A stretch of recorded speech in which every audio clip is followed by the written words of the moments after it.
Hai Bun, di video kali ini aku akan membuat gemblong glowing gula merah yang rasanya enak, manisnya pas, gak bikin enak, teksturnya juga empuk dan gak alot tentunya ya. Jadi kalau Bunda penasaran dengan resepnya, tonton video ini sampai selesai.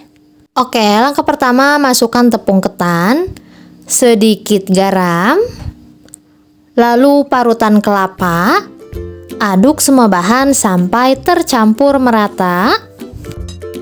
Lalu masukkan bertahap air hangat. Ini aku memasukkan air hangatnya bertahap ya, karena aku memakainya itu sekitar 100 sampai 250 milian, tergantung kekeringan tepung ketan masing-masing ya Bun. Agar lebih mudah, aku mengaduknya menggunakan tangan saja. Oh ya, ini sebelumnya tangannya sudah aku cuci bersih, jadi aman ya. Aduk sampai semua bahan tercampur merata, sampai adonannya kalis, tidak ada lagi tepung yang menempel di tangan ya Bun. Nah, kira-kira seperti ini ya, adonannya sudah pas, sudah kalis, dan sudah tidak menempel di tangan.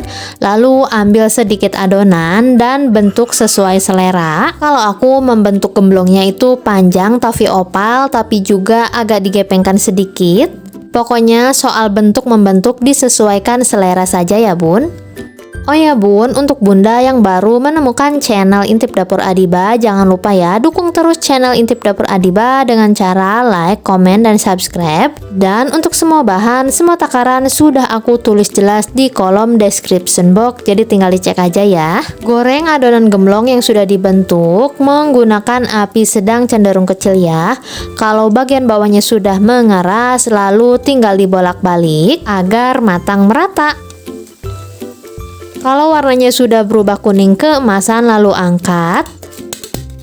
Lanjut masukkan gula merah, 1 sendok makan gula pasir, dan sedikit garam, 7 sendok makan air putih. Lalu masak gulanya sampai larut, dan gulanya itu agak mengental ya Bun. Ini harus terus diaduk agar gulanya itu tidak gosong.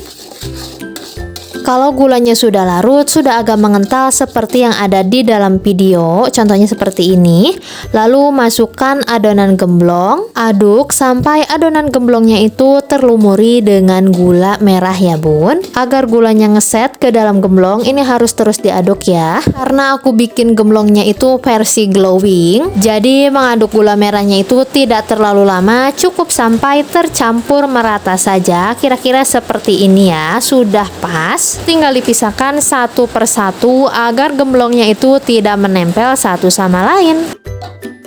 Dan jadi deh, gemblong glowing gula merahnya sudah jadi, siap untuk dinikmati. Soal rasa sudah pasti enak ya, karena perpaduan gula merah, kelapa, dan tepung ketan itu emang gak bakalan salah. Selalu aja enak, soal rasa ini gak giung sama sekali ya. Walaupun ini gemblongnya glowing, tapi ini gulanya gak nempel di tangan, jadi aman ya Bun, gak meleleh juga. Untuk teksturnya ini empuk, gak alot dan gak keras ya. Jadi selamat mencoba resepnya. Terima kasih sudah menonton.